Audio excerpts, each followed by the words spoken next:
Let us spare David Ryan for such trespasses, we forgive those who trespass against us. Lead us not into temptation, but deliver us from evil. Amen.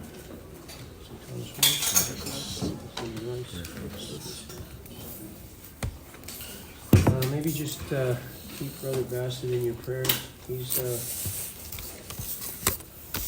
not doing overly well right now, but that's expected. He's probably, the signs his body's given us is that it's getting pretty close. So they're making him comfortable, but the signs are that he's not going to be with us for too much longer. So he knows that, and he's ready for it, but it's still going to be difficult. So just keep him in prayers. If your phone isn't yet over there and you have it with you, could you put it there when I call your name, please? Julia, Daniel, your other Daniel, here. Olivia, here. Samantha, Julian, Claire, Allison, Lauren, Randall, here. Samantha, Bernice, here. Nicole, Nicole's not here. Cassandra, Annika, here. Christina, here. Decus, here. Alexandria, here. Annabelle, here. Mayan, here. Ariana, here. Maya. Here. Thank you. If you check Google Classroom, you'll notice that I asked you to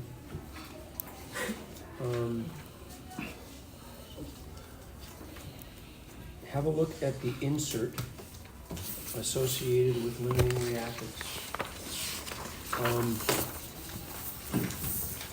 When we were going through the stoichiometry, I said it didn't matter to me whether you use that method or not with the molehills. I think it's probably easier than drawing circles, but I said all I needed to see was the correct calculation. For limiting reactants, though, I want you to use the method in the insert. Okay, that will be what I mark you on. And that is for a couple reasons. Number one, Sherry's method isn't wrong, it's just too time consuming. And you don't know which of the reactants is limiting until you've done two sets of entire calculations, one of which inevitably proves to have been a waste of time. So the method I articulated in the insert is a lot more efficient. You're not wasting any time. Plus there's a little more logic attached to it. So we're going to go through that method today. Even when we look at Sherry's sample problem, and then we're going to look at the examples in the insert, and then you're gonna, if you haven't already done it, use that method for the 3 practice problems in the book, okay?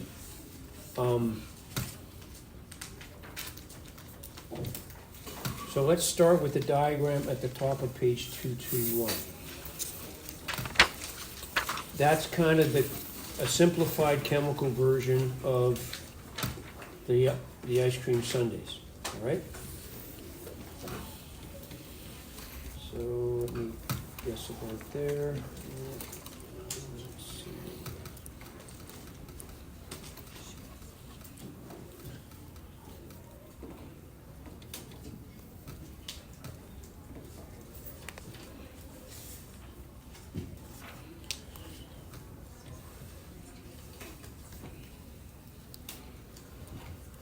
So this balanced equation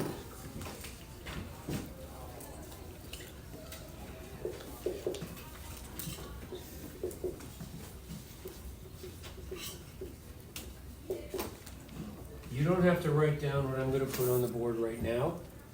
This is just to simplify the process that she's expecting you to do. You can't really see it here, but notice there's a question mark. So you don't have to write this down.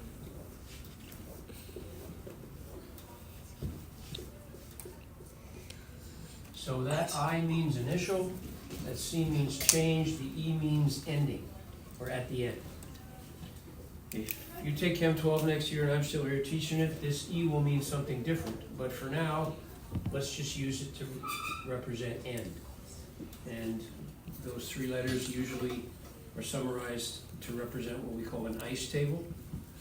Initial amounts, change in amounts, end amounts. But in grade 12, that E will mean equilibrium amounts. But we can use that to fill this in. So how many molecules of carbon monoxide do we have in this diagram? Molecules of carbon dioxide, not in the equation, in the diagram. Count them. How many? 4, correct. All right. Was that hard, you guys? Stay with me now. 1, 2, 3, 4. Good. Notice, by the way, we got 3 lines between the carbon and the oxygen. That's actually because there's a triple bond between those two atoms. How many oxygens do we have? 3. Awesome. Notice there's 2 lines there. That's because the bonds in the oxygen are double. We're going to talk about that in chapter 6. At any rate, we start initially with 4 molecules of carbon monoxide, 3 molecules of oxygen. We don't know how much of this we're going to make. We don't know what's limiting, we don't know what's in excess, but we're just going to ask ourselves some questions. If I wanted to use all 4 of those carbon monoxide molecules up, how many oxygens would I need? This is stoichiometry, right? What do you look at to do stoichiometry? What numbers do you look at? Coefficients in the balanced equation. What's the ratio of moles or molecules of oxygen to carbon monoxide in the balanced equation? 2 to 1. 1 to 2, right? Or 2 to 1. So if I've got 4 molecules of carbon monoxide, how many molecules of oxygen should I need to use all of those up? 2. Anybody? 2. Want a calculator? What are the numbers in the coefficient? What are the coefficients in the balanced equation? 2. 2. What's there? 1. What's there? 2. So how many moles of oxygen do I need relative to carbon monoxide? Half as much? Agreed? To use all 4 of those up then, how many of these do I need? 2. 2. Agreed? I have 3. Or, to use all of those up, how many of these do I need? 6. 6. Right? 2 to 1? I don't have 6. I only have 4.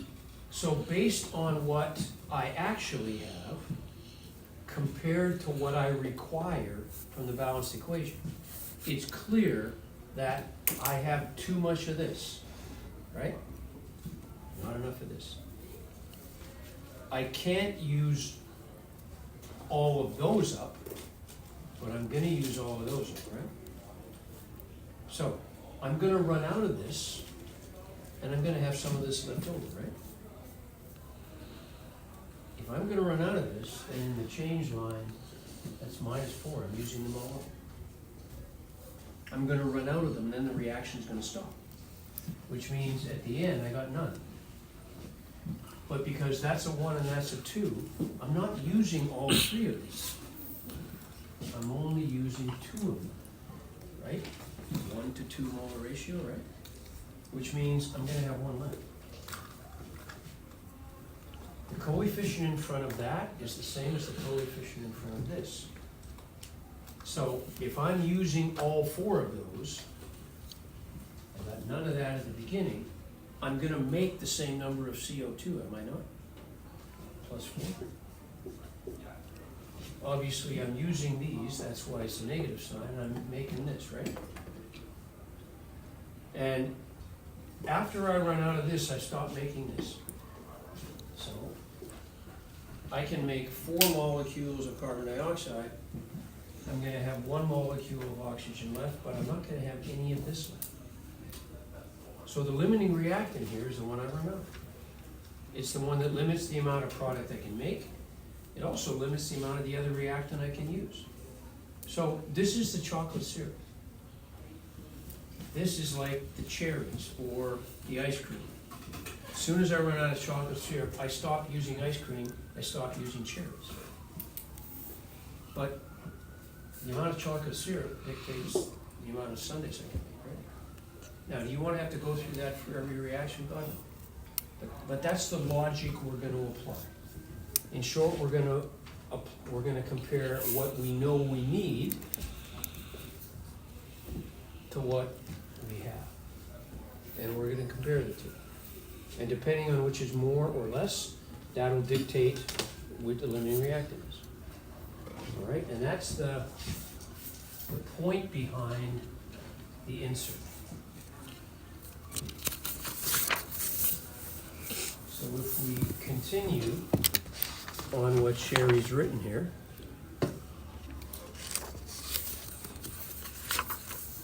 the reactant that is totally consumed when a reaction is completed is called a limiting reactant or limiting reagent. This species limits the amount of product that can be formed. Why? Because we run out of it and the reaction stops. The reactant that remains once the limiting reactant is completely consumed, the ice cream or the cherries, if you will, is called the excess reactant or reagent. In the previous section, you were always told which reactant was in excess, meaning that wasn't part of the calculation. So the only thing you were putting through that molehill process was the one you run out of. All this adds is we got to determine what we're running out of. In limiting and excess problems, you will be given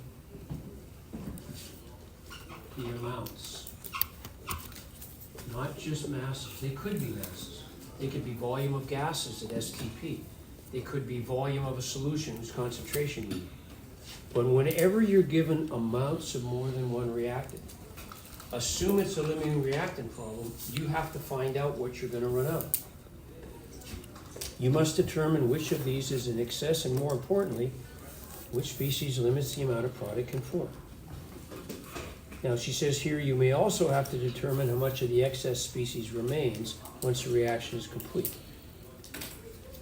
In real-world chemistry, industrial commercial chemistry, very often one of the reactants that's the most expensive is in shorter supply. So the chemical engineers design the process so that you intentionally add the cheaper or the more abundant of the other chemicals to guarantee that all of that expensive one is consumed and you maximize the amount of product you can make.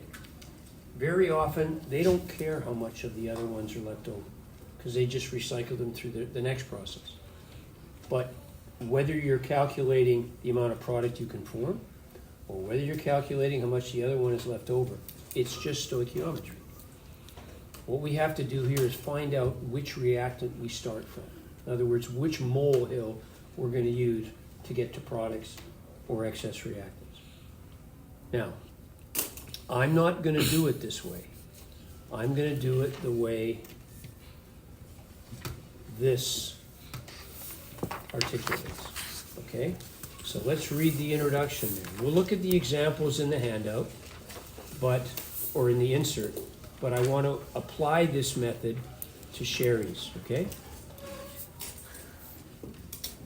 The AMR versus RMR method. AMR stands for actual mole ratio. RMR stands for required mole ratio. A limiting reactant in a chemical reaction is a reactant that is in shorter supply. It's the one that we run out of first and that therefore limits the amount of products which can be formed. In any stoichiometry problem, when we're given amounts of more than one reactant, it's essential to determine which one is limited in order to correctly calculate the amounts of products that will be formed and or the amount or amounts of excess reactants remaining. Let's try to follow a systematic approach, much like we did with the molehill insert, when dealing with questions involving limiting reactants. To demonstrate this, we use an example and identify each step. Well, let's temporarily use this to do the sample problem on the bottom of page 221, okay? And you'll see after I demonstrate it use this method. Why? Sherry's is maybe a little more,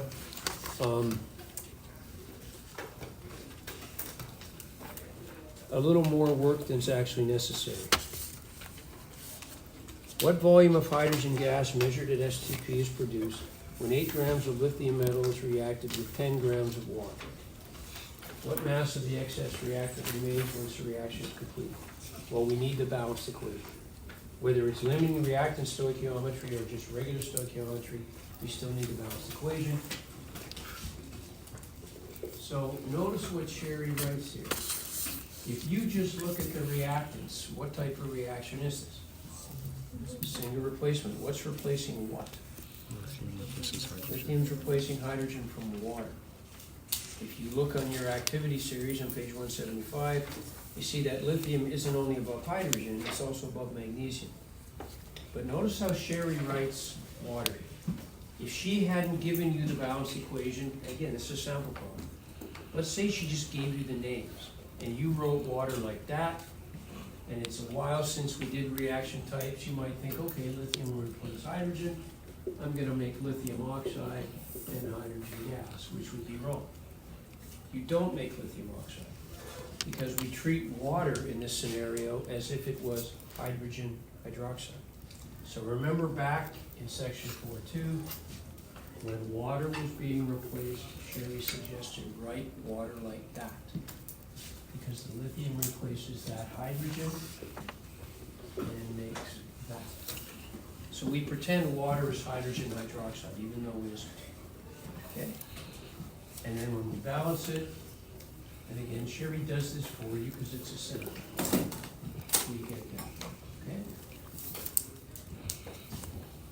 Once we have the balanced equation is step 1. Step 2, look at the coefficients of the balanced equation. And from it, you can immediately write this. You don't have to write out required mole ratio, you just write RMR. What does that mean? The mole ratio as required by the balanced equation. So according to this balanced equation, I need 2 moles of lithium for every 2 moles of water. Or if you want, I need 1 mole of lithium for every 1 mole of water. You can write it as H2 mole ratio, H down here says lithium. So that's what I need. That was the 2 moles of carbon monoxide for every 1 mole of oxygen. That's from the balanced equation. The next step is you look at what you actually have, your actual mole ratio. So you're given amounts of 2 reactants. You're given 10 grams of lithium, you're given 10 grams of water. You have to convert each of those to moles. And whatever you put on top here, the numerator, and whatever you put on the bottom here, the denominator, have to be in the same place here. So we're given 8 grams of lithium. Sherry's only going to 1 decimal place. So 1 mole of lithium is 6.9 grams. Grams cancels. So 1.2.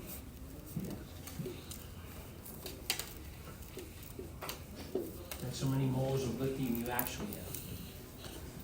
And we're going to put water down here. We've got 10 grams of water. And notice the 3 sig figs here. The molar mass of water is also 3 sig figs. That cancels.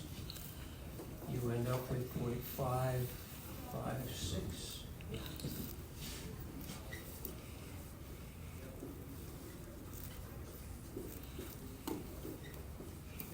Then you divide that by that.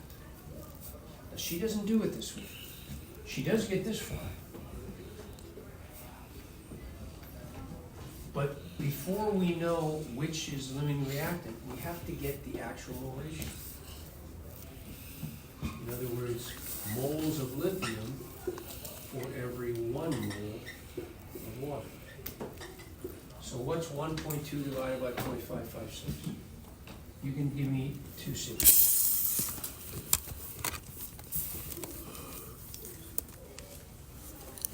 Before it gets dark.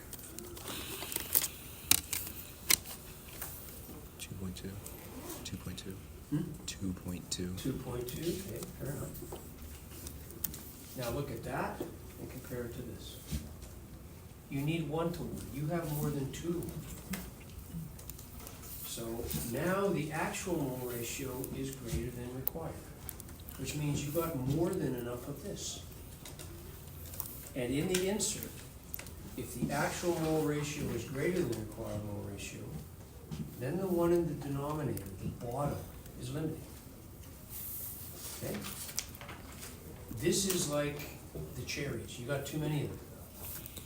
This is the chocolate syrup, all right? So, you compare this to this, and then you write this as actual mole ratio is greater than required mole ratio. And again, you don't have to write those words out. Most chemistry teachers know what those mean. Water is limited.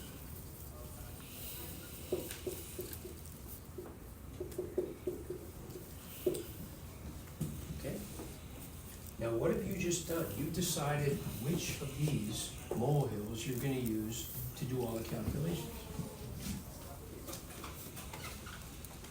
The only thing you gotta be careful of is you don't put that here.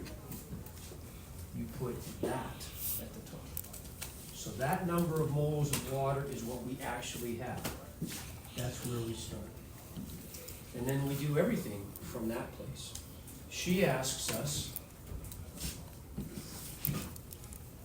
what volume of hydrogen gas measured at STP? So we're already here. We don't have to start from scratch. We just go 1, 2, okay? Because we already know this is limited. So this would be the same in section 4.5 as if she said, 10 grams of water is reacted with excess lithium. Ignore lithium because it's in excess, okay? She also asks, what mass of excess reactant remains? Well, when you guys knew the chocolate syrup was limiting, right away you could say, okay, I'm making 4 sundaes, I got 471 cherries left. In other words, how many cherries am I gonna use? Well, that's the second calculation. There's one of them. The second one is, what mass of lithium will be needed? And as soon as I run out of this, I stop using lithium. So the mass consumed, subtracted from the mass you have, is the mass success, right? So before you start any of this, you know what's limiting. Now look at what Sherry does on the next page.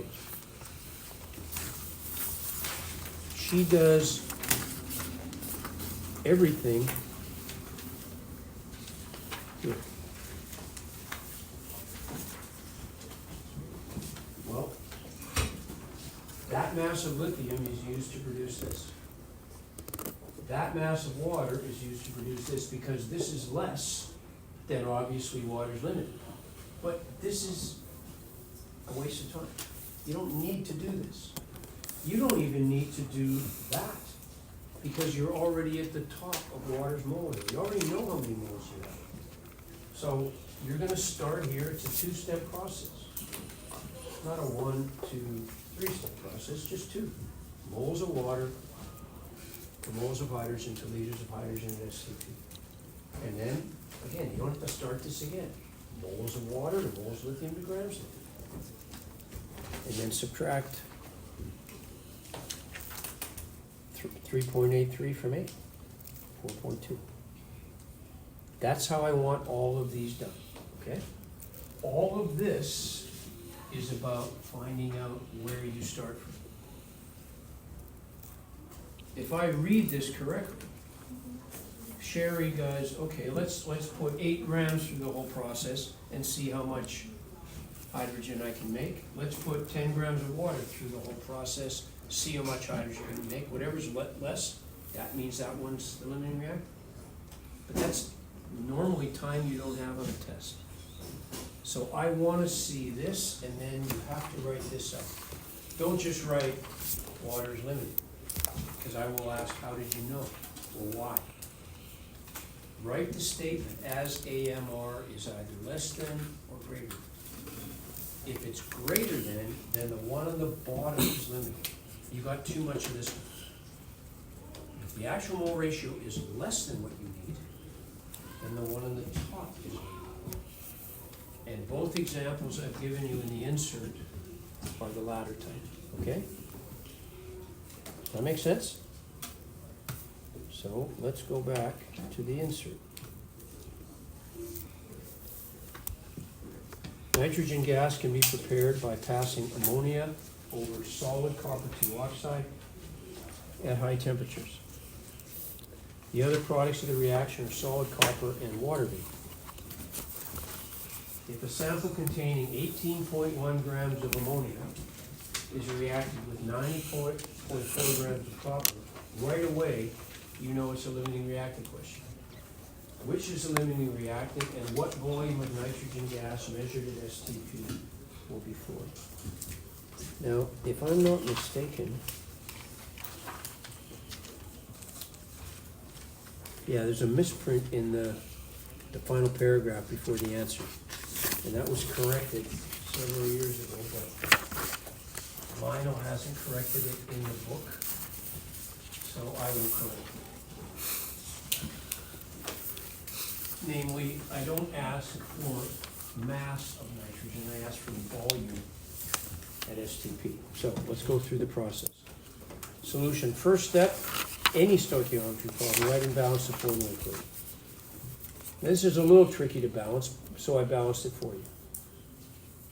On the test, I guarantee there will be a limiting reactant question.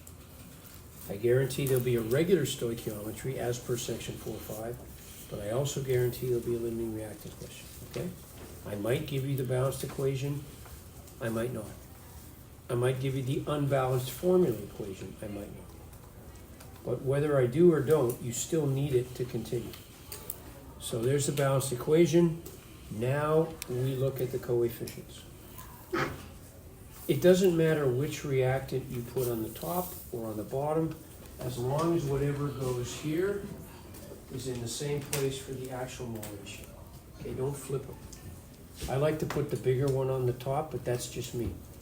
You can put the littler one on the top. Just make sure the little one in the required is in the same place that it is in the actual.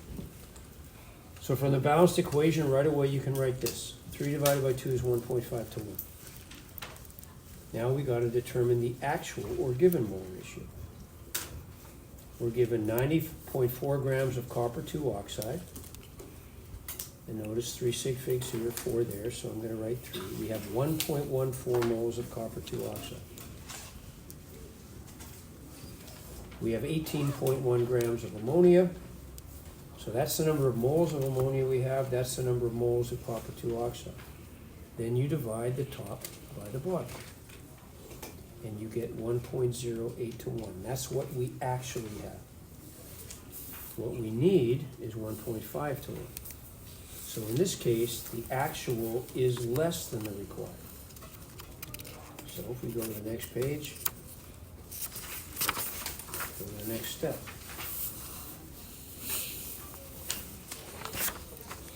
The fourth step is to compare the actual mole ratio to the required mole ratio.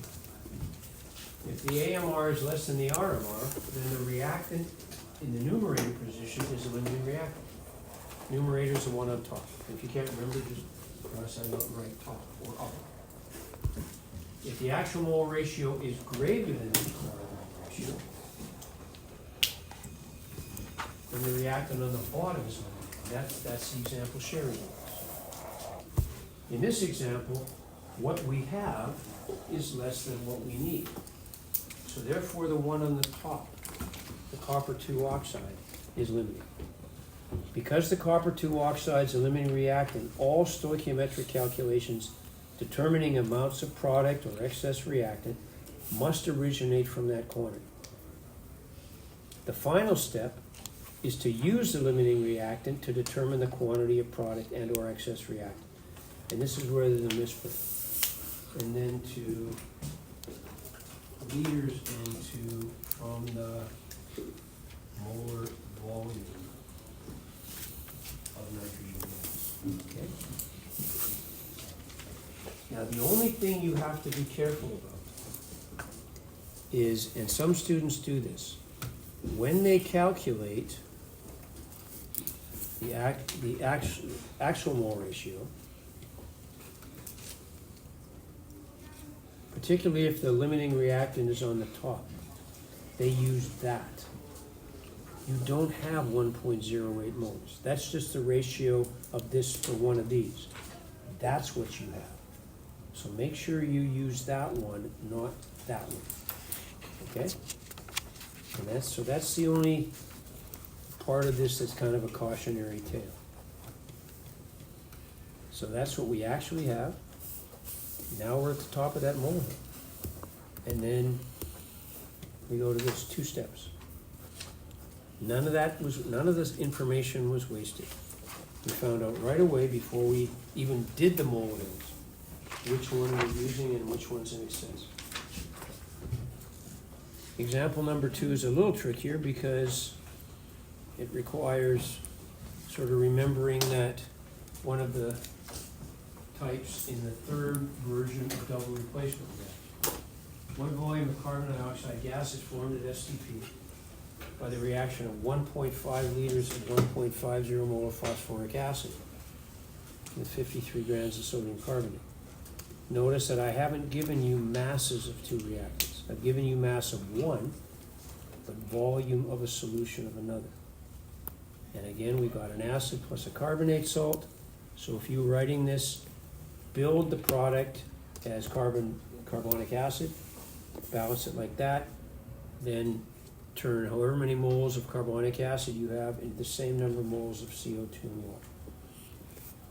Once we have the balanced equation, we have this. Again, I put the bigger one on the top. 3 moles of sodium carbonate for every 2 moles of phosphoric acid, which once again converts to 1.5 to 1. Then we have to do the actual mole ratio. Actually, that's not. There we go.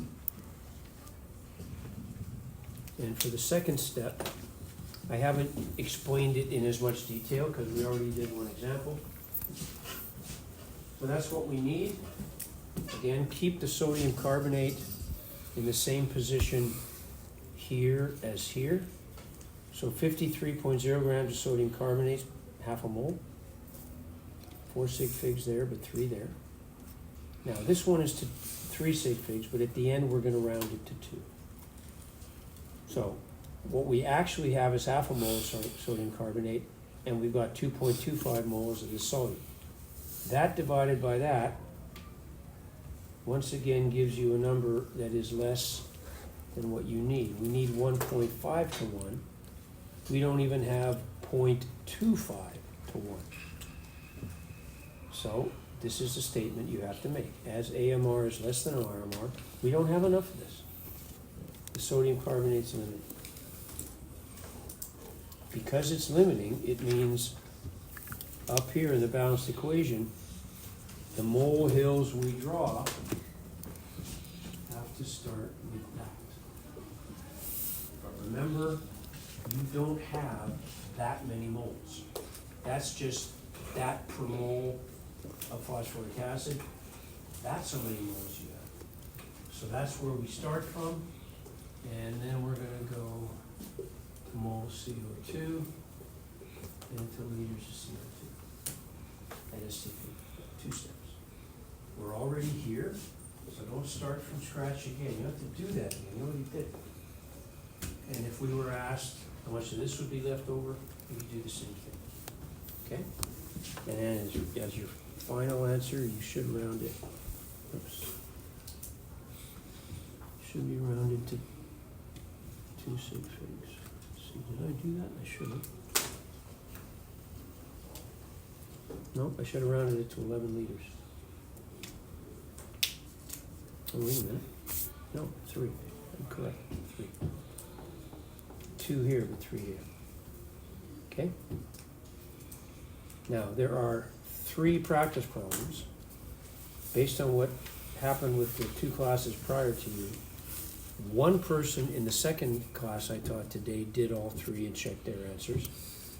No one in the first class did all 3. Actually, no one in the first class did even one of them using this method and checked their answers. I would suggest that you do one of them now, using this method. Don't you do it your own way, okay? Why don't you start with number 2? The one where Sherry's giving you that QR code. And notice it's not sodium carbonate. It's the same type of reaction we just looked at. But it's not sodium carbonate, it's sodium bicarbonate. So what I would suggest you do, because this is one of those types of double replacement, as reactants, there's H2SO4. I think she says grams H2SO4. It's still really concentrated acid, but that's the mass of the solute. And right, if we do that, there's sodium bicarbonate. But when you write the products, remember we said generate carbonic acid and take it apart? Treating this as straight double replacement, I would suggest, you're gonna get sodium sulfate, which is fine.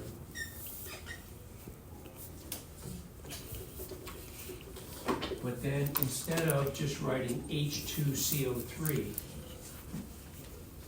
write it this way. Because that HCO3 is this HCO3, and then the other hydrogen is coming from here. That is still H2CO3, but balance it like that, all right? And then when you do balance it, whatever coefficient is in front of that H2CO3, turn it into the same number of water and CO2. And I'm not gonna do this one for you before you even have time to start. I want you to finish it and then check your answers, okay?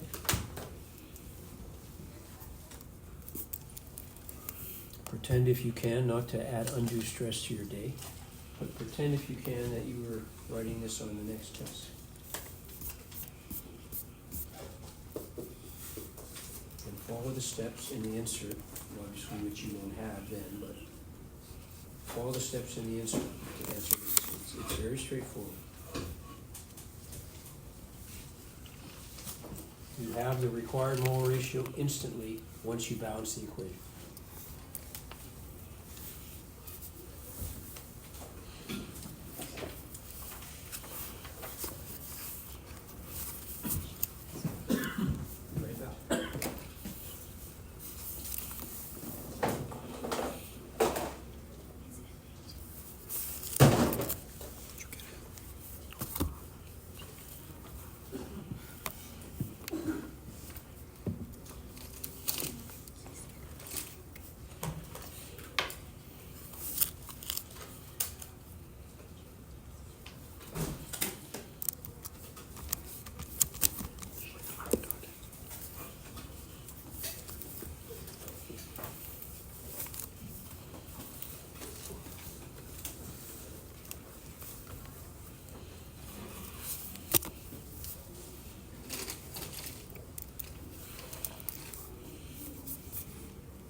Did you get it already?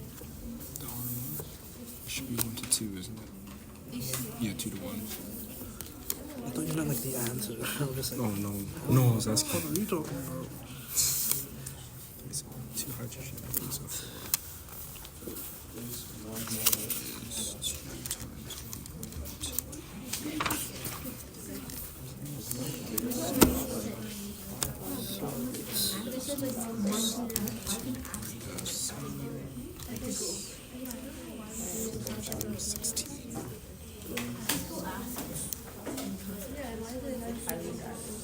Because like if it's 263 it would be 96.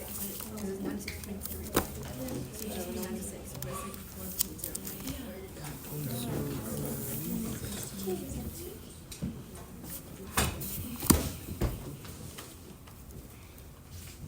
Two sodium, 2 bicarbonate, 2 bicarbonate, 2 hydrogen, 2 hydrogens, so now it's balanced. Okay. Agreed? Now, you can't leave it like this. That is really H2CO3, so that turns into CO3. 2 water and 2 CO2. You started out by writing that, it might have been a little tricky. So, right away, we can do this. Required mole ratio equals 2 moles of sodium bicarbonate for every 1 mole of sulfuric acid. Now, if you look at what she's actually doing here, an acid spill containing 12 grams of pure sulfuric acid is neutralized by 80 grams of sodium bicarbonate. So you've got an acid spill, concentrated acid on the floor. Most acid spill kits have baking soda. You basically shake it on until you stop seeing bubbles. Because once you stop seeing bubbles, the acid's all neutralized. But would it make sense then that you got too much of this?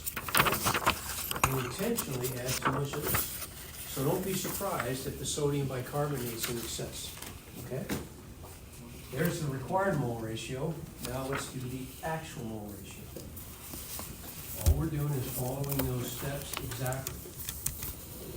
So we've got 80 grams of sodium bicarbonate. It's on the top, so we're gonna leave it on the top. 80 grams of sodium bicarbonate. We're going to convert that to moles. So what's the molar mass of sodium bicarbonate? 84. Okay, 84 grams? 101.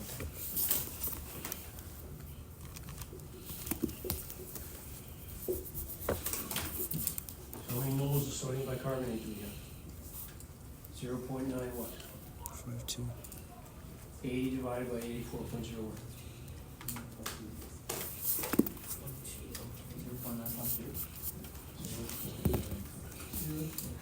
That's moles.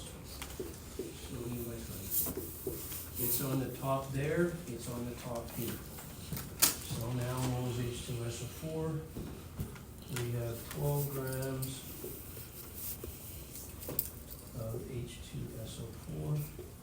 Now she says pure sulfuric acid. Pure sulfuric acid is not, it's 18 molar. It's almost entirely sulfuric acid, but almost all hydrogen sulfate, but not exactly. But the 1 decimal place, that's certainly fine. So the molar mass of sulfuric acid is what, 98.1? Something like that?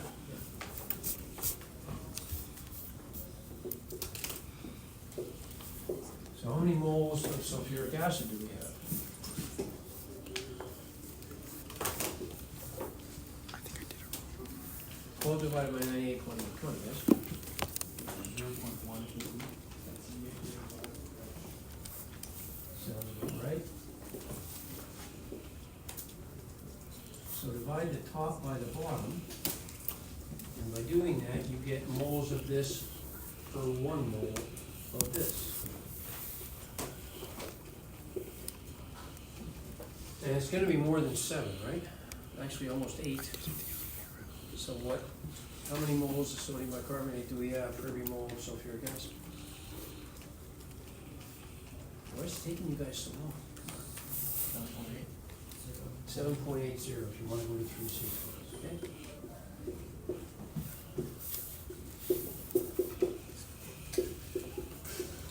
So as expected, you only need 2 to 1. You got almost 8 to 1, okay? Agreed? So as actual mole ratio is greater than required mole ratio, means you got too much of what's here. Sulfuric acid is limiting, which is kind of what you want. You want to intentionally add too much baking soda to make sure that all the acid has been turned into sodium sulfate, water, and CO2. And it's easy to tell because you stop seeing bubbles, okay? H2SO4 is limiting. What you've just proven is, this is where you start. How many moles of H2SO4 do you actually have? Not this, that. So that amount is there. And all the calculations emanate from there. So she asks, what mass of water is formed, or sorry, what volume of water is formed? Well, notice there's 3 corners on this little molehill. So you could populate one of the unoccupied corners. Put moles there. We're gonna go moles to grams, and then milliliters. That's 1 gram per milliliter, right? She also asks what mass of this one's left over. Well, that's the first calculation. Then this would be the second. Now the question you're answering is, what mass of sodium bicarbonate would be needed to completely neutralize that mass of sulfuric acid?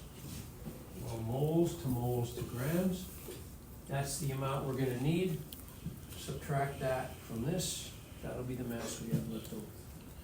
So 2 separate stoichiometry calculations. So what all this is about is finding out what we have too much of. And after you've got this, then now the question is, what mass of water can be formed when that many moles of sulfuric acid is added to excess sodium bicarbonate? At no point do we use that because it's in excess, okay?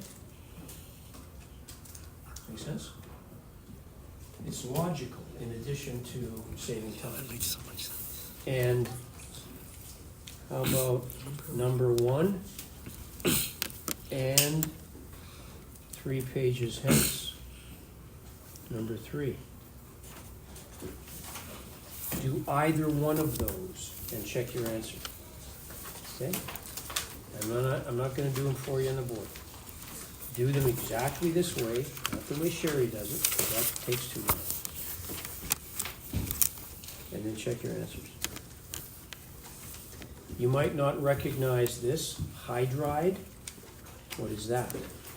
Well, if you look at your periodic table in the back of your book, you see hydrogen, you might not have noticed this before, is in 2 places.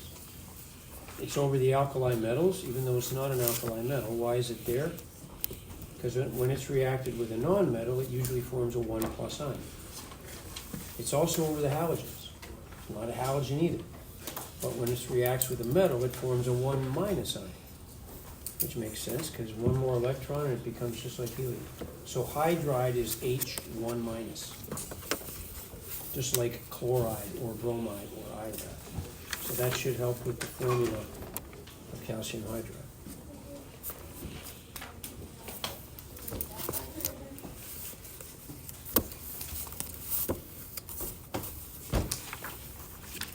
Now, when you check your answers, you're not going to see this. All you're going to see is the answers. So it should be very easy to tell if you're doing it right or not, okay?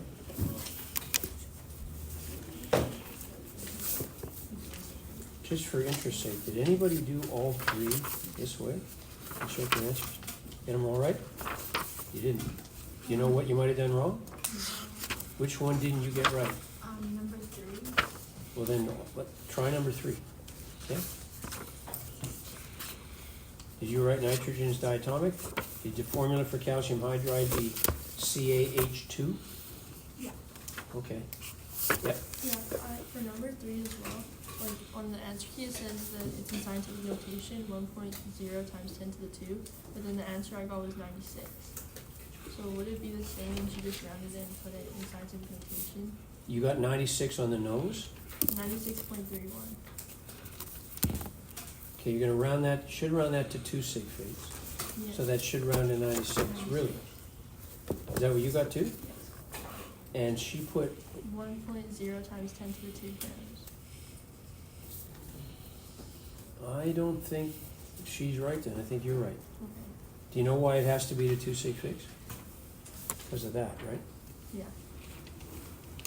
Yeah, so if that's the only difference, it might just be a rounding error. And you use the 2 decimal places, the mass and the periodic table, right? I wonder if that might have something to do with it. So the mass of calcium in your periodic table is 40.08, but to 1 decimal it's 40.1. So that might be the reason, but obviously go with the decimals in your periodic table. So you might both be right. She just might have been doing it to 1 decimal place. Okay? Okay.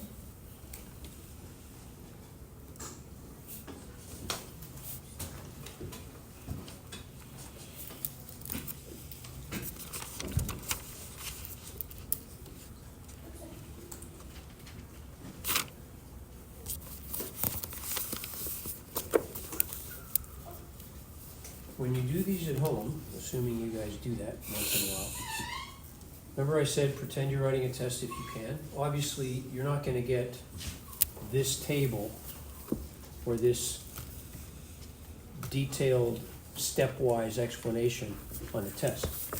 But when you are doing it at home, obviously you can look at this if you want to, but take off your headphones, put your phone away, turn your computer off,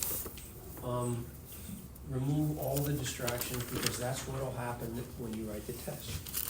And then see how close you can come to the actual answers. If you have done all 3 of them and are satisfied with your answer, if you look in the review questions at the end of the section, which is just like 2 pages away, there are several limiting reactant questions. You don't have to do all of them, particularly if you did all 3 and got them right, but pick 1 or 2 and do them this way, okay?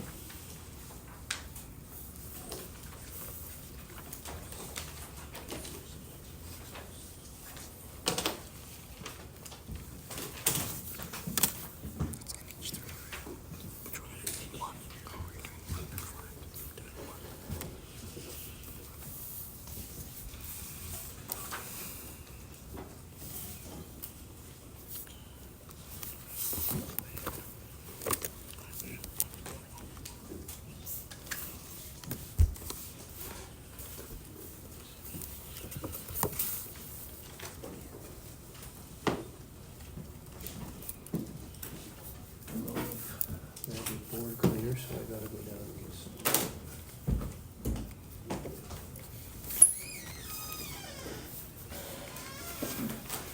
Oh, yeah, bro.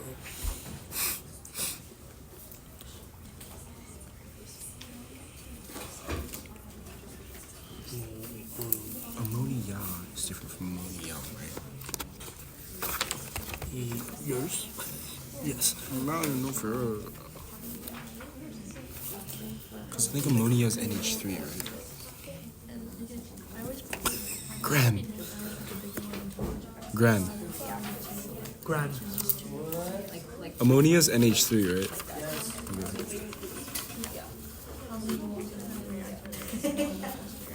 Because in Nah, I don't know for real. Yeah, that's it. HCl,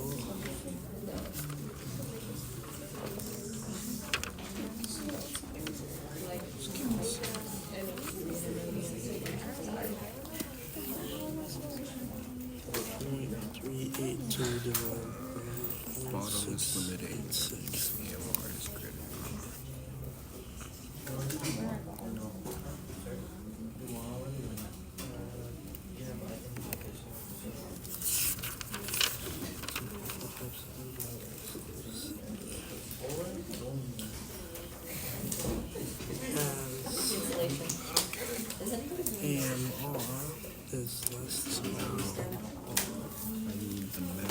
calcium hydride.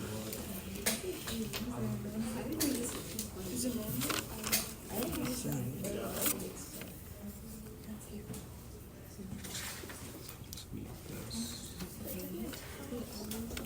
This one's been twice. This. Okay. So grams. So,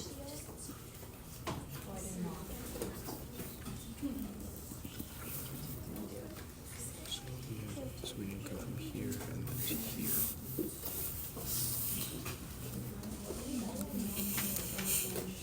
Am I stupid or something? Fuck you, Erased.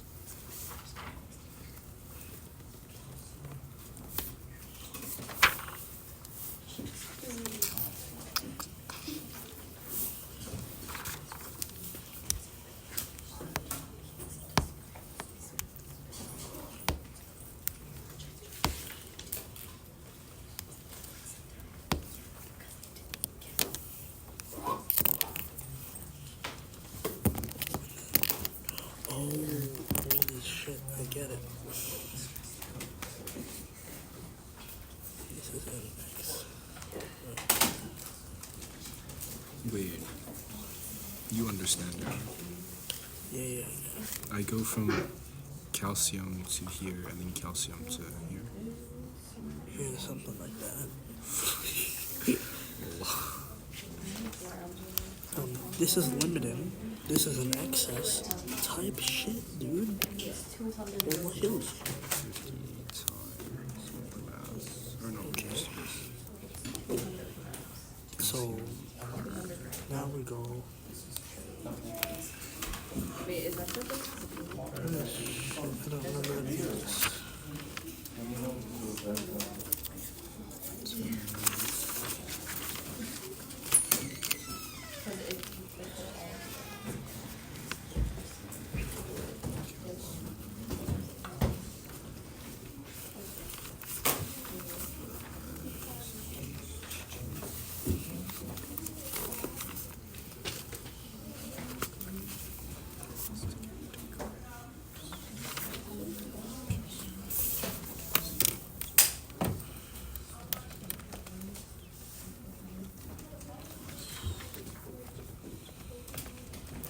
So for number 1 and number 3, you're doing 2 separate calculations, right? And for the amount that's left over, calculate the amount that you use, or that's consumed, subtract it from the amount that you have, okay? And that'll be what's left over. That's like the 475 cherries minus 4, or the 6 scoops of ice cream minus 4, right?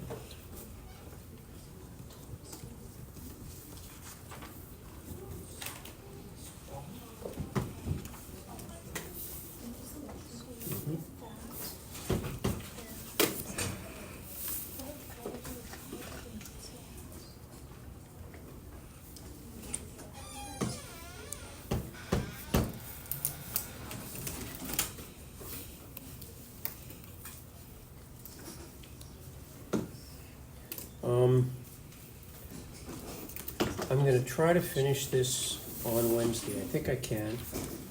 The percent purity is a little bit tricky though.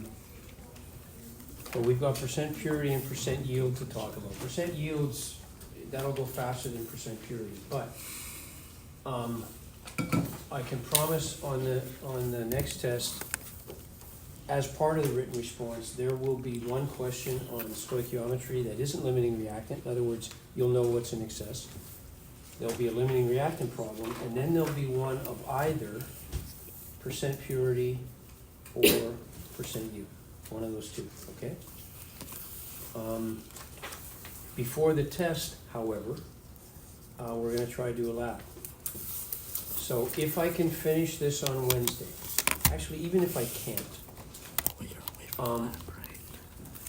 on Friday, I will spend a portion of that period, no matter what, going through the lab. So I'll give you the lab handout either Wednesday or Friday. The lab is not a stoichiometry quantitative lab, it's simply types of chemical reactions. So I'm gonna set up 8 stations around the perimeter of the room. each group, ideally of 2 people, will have to go to each station, observe the reaction. I will give you the reactants of all 8. It'll be up to you and your partner to predict what those products are gonna be, which should give you a clue as to what you should expect to see when the reactions occur. Some of them are quick, some of them take some time. Different than the chromatography lab, where really the only hazard was getting food coloring on your clothes. We will be working with Bunsen burners. There'll be 4 of them going, probably for the whole period. We're gonna be working with hydrochloric acid at 2 molar, which is plenty strong enough to damage your eyes or your skin. We're gonna be working with more than one toxic chemical, for example, aqueous copper 2 sulfate's pretty, but it's very poisonous. One of the chemicals we're using will be a solid called manganese 4 oxide, which is a fine powder. You don't want to breathe it up your nose, so we'll be dispensing it under the fume hood. Point being that there are going to be hazards throughout the entire 75 minutes, which makes the case to have your data table done properly so that you are aware of all of the hazards. And the lab handout that I give you will articulate all of those things, okay? The plan is to try to do the lab before the test.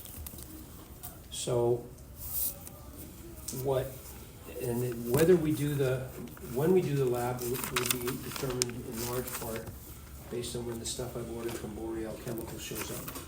So we are short a few chemicals, not for 1 class, but for 3, because I got 3 Chem 11 classes. I want all of it to be done on the same day. So ideally, if the stuff that's supposed to be here, was supposed to be here last Wednesday, shows up before next Tuesday, right now the approximate plan is to have the lab done on Tuesday. We got a full period on Tuesday as far as I know. Next week is broken up. I only see you once. I don't see you Monday, I don't see you Wednesday. Thursday's parent teachers, Friday's pro D day. And then we have a long weekend. So, if the stuff shows up this week, and I'm hoping it will, we should be able to do the lab on Tuesday, full block, which is good. And then probably the following Tuesday, another week after that would probably be the review class, then the test. All right, that's in a perfect world. We might even be able, it's not gonna take a whole period to go through the lab handouts, so we might even be able to get some of our review done on Friday, okay? So that's kind of the plan, but again, there's not a lot of pages left in this section, but percent purity is a little difficult for some students to wrap their head around, how to work that into stoichiometry. But we'll get that done on Wednesday. Apparently we have advisory on Wednesday.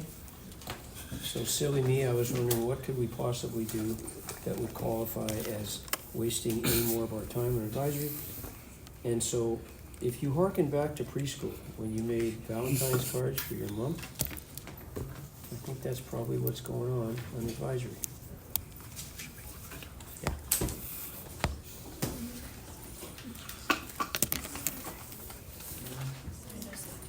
Certainly worth doing. I have no clue what I am doing. Don't do the second one unless you've checked your answers for the first one you did, okay? Where do I go from here?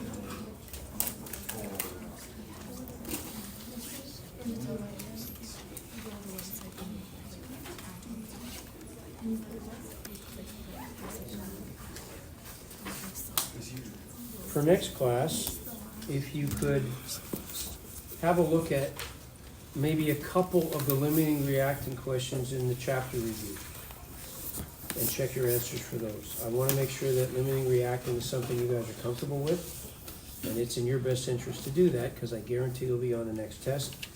And then maybe just read to the end of the section. Percentage yield is, it's a simple idea, but the ways it can be worked into a problem are sometimes confusing. In a nutshell, it's simply the only thing we put into stoichiometry is 100% pure, the only thing we get out of it is 100% pure. In other words, ideal situations. And sometimes if we're given an impure substance, you gotta figure out how much of it is actually that substance. And sometimes if we're told how much we make from an impure substance, we have to work backwards to find out what percent purity that was. And that's kind of a brand new protocol. So we'll do that Wednesday. I still think we can get through the rest of the section, even with Valentine's cards.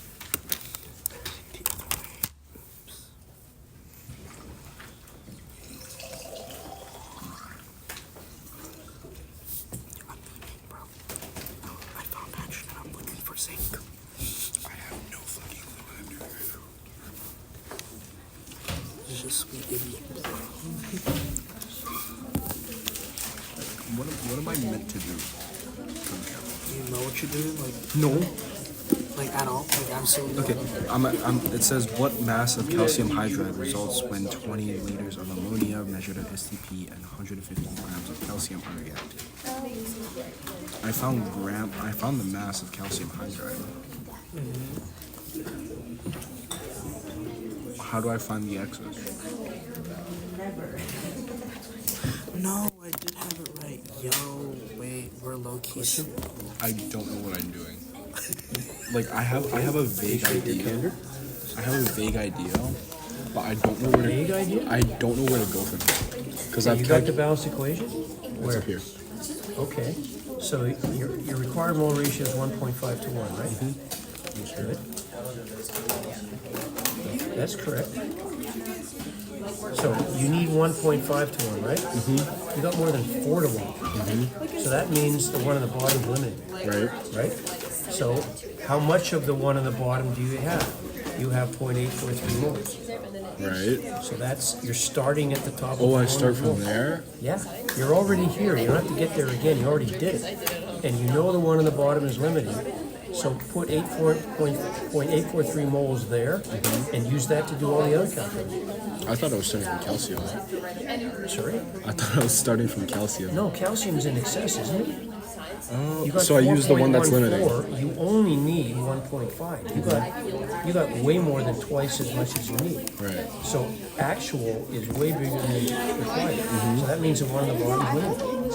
Okay. And so if you look at the top of the previous page, if the actual mole ratio is greater than the required mole ratio, The bottom is limiting? bottom limited. Yeah. And you know how much of the bottom you have, right? Right. 0.843. So that's where you start. You start right there at the top of that mole and you have 0.843. And then I go to calcium hydride? Well, whatever you're asked to. Moles of this, to moles that, to grams that, whatever. Thank you. Sorry, let's do it wrong.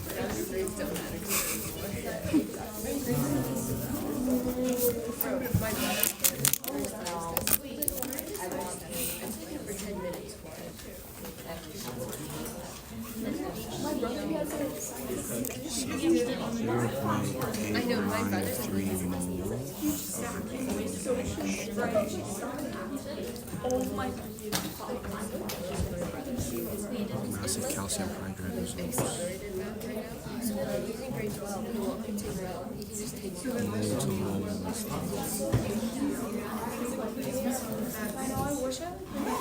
Calcium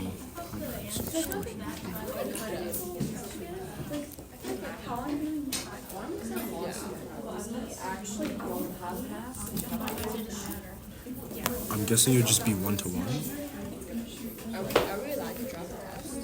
I wish I could help you.